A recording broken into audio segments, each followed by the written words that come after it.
So I was looking forward to trying out and reviewing Far Cry 5 this week. I had reached out to Ubisoft a few weeks ago to request a copy, and once this week came around, I began to see other YouTubers and streamers, bigger and smaller, already playing and talking about the game. I reached out to Ubisoft again, and they just decided not at all to communicate why they didn't want to give me a review copy. Actually, they just didn't even respond at all, even though I received an early review copy of Assassin's Creed Origin. Anyway, the point is, obviously my anti-microtransaction and very negative thoughts on live services and AAA gaming videos is something that Ubisoft is not a fan of.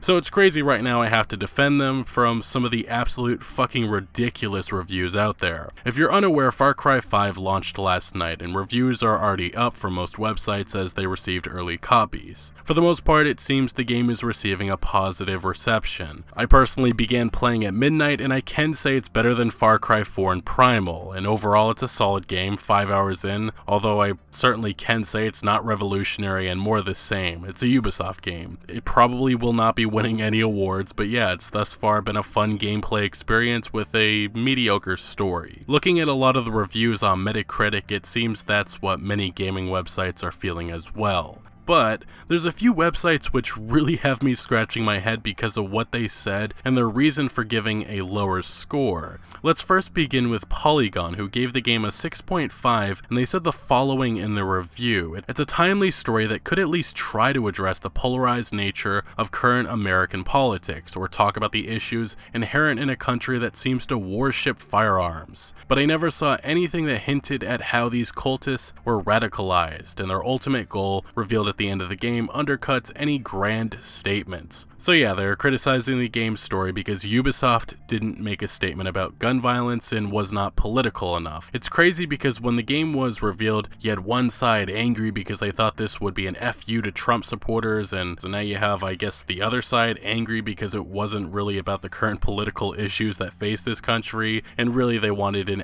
FU to Trump supporters, but they did not get it. What I can say to Polygon is maybe, just maybe, Ubisoft didn't want to face a mass boycott and end up pissing off potentially a huge amount of consumers.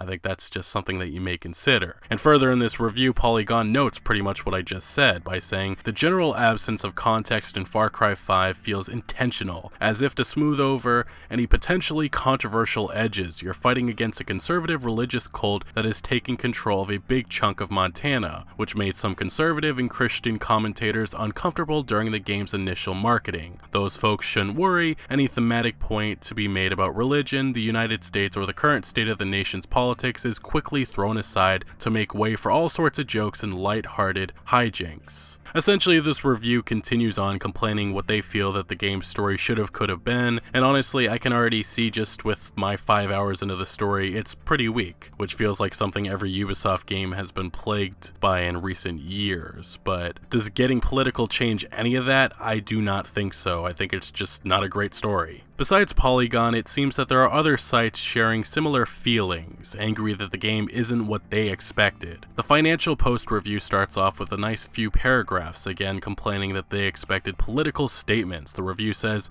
if games are ever going to be taken seriously by the world at large as an art form capable of intelligent social commentary, major studios need to show some resolve when constructing their stories and characters. When Black Panther was unleashed on movie-going audiences in February, it helped elevate the superhero film to something more than jaw-dropping action sequences and clever wisecracks. It made a strong statement about racism, showing us how America's systematic social flaws perpetuate hate and anger while suggesting those who can do something about it need to step off the sidelines and take action. And guess what? It's now the highest grossing superhero movie of all time.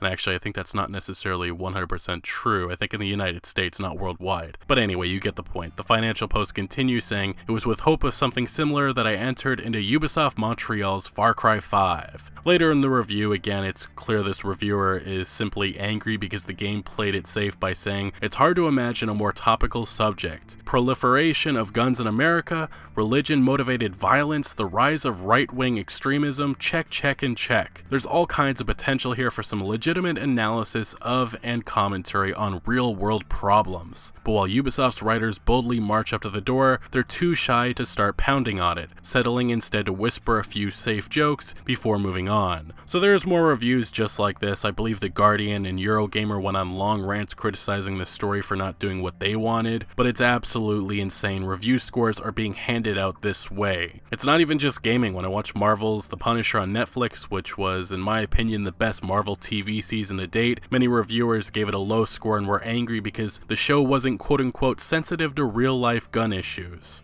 Yes, they expected The Punisher to be sensitive to gun issues. But anyway, as Twitter user Shinobi said, I'm fully supportive of games being designed as progressive or instilling real political sentiment, but seeing a review score a game lower because it doesn't implement a political statement when it doesn't even have to feels like a bit of a cheap shot.